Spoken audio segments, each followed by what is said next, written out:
Assalamu alaikum, bismillah ar-Rahman ar-Rahim.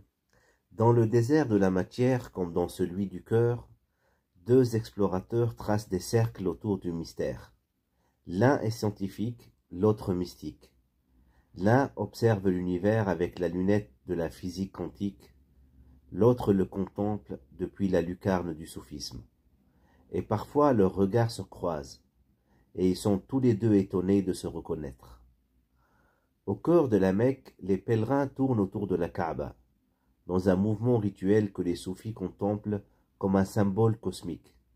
Ce n'est pas un simple rite, c'est la réplique d'une vérité humaine intérieure, où la Kaaba est le symbole du cœur.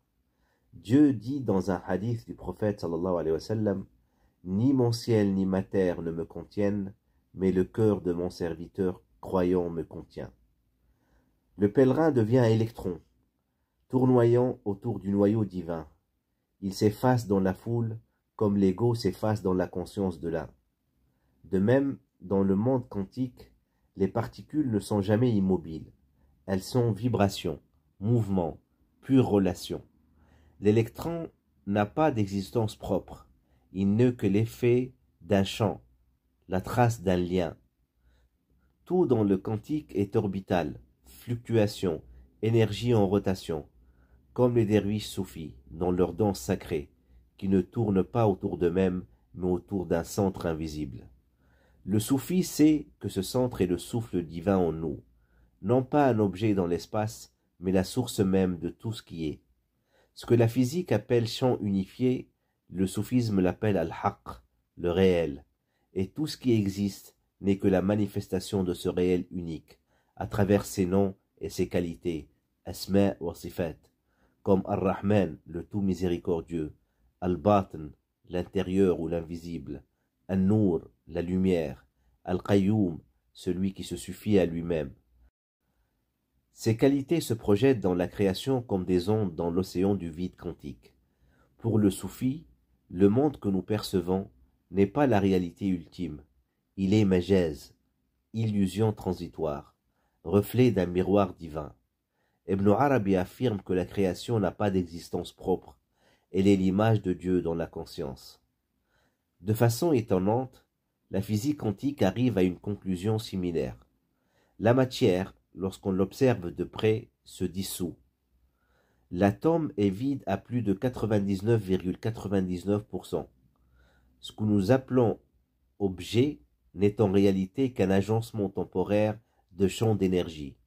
Et lorsque personne ne regarde, la particule n'est pas une chose, mais une possibilité. La réalité est un rêve cohérent, une probabilité qui se condense dans la présence d'un observateur.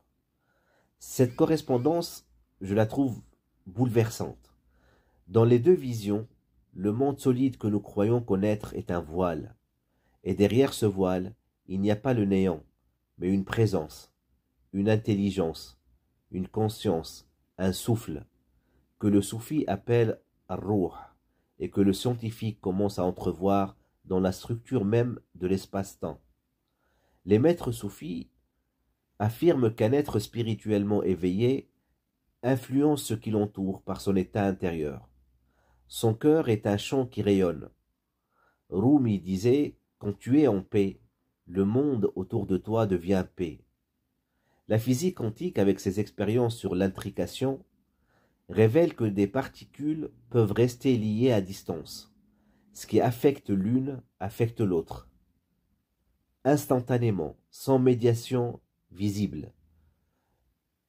Cela ouvre la porte à une réalité interconnectée où tout est lié, où chaque conscience peut avoir une répercussion sur l'ensemble, comme si le cœur humain, dans son état vibratoire, touchait l'ensemble du champ cosmique. C'est ce que disent les soufis. Un homme purifié peut être la cause de la pluie, de la paix, de la guérison, non par pouvoir personnel, mais par son alignement avec la volonté d'Allah.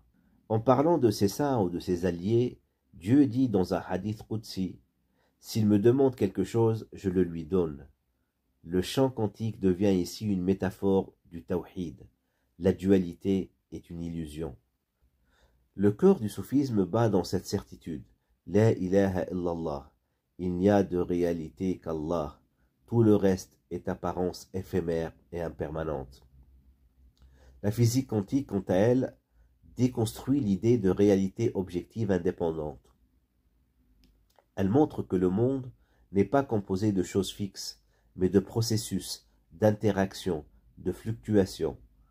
En ce sens, elle prépare l'esprit moderne à comprendre ce que les soufis disaient depuis des siècles, que le monde n'est pas un objet, mais une prière. Et dans cette prière, Dieu se révèle à travers ses noms. Chaque atome, chaque étoile, chaque battement de cœur est une trace de ses qualités. Le monde est un livre à déchiffrer, non pour s'y perdre, mais pour remonter vers celui qui le manifeste. J'étais un trésor caché, et j'ai aimé être connu, alors j'ai créé la création. Ce hadith central dans le soufisme peut résonner aujourd'hui comme une métaphore cosmique. L'univers est une manifestation vibratoire de l'être pur, dans les langages multiples de la lumière, de l'amour et de la conscience.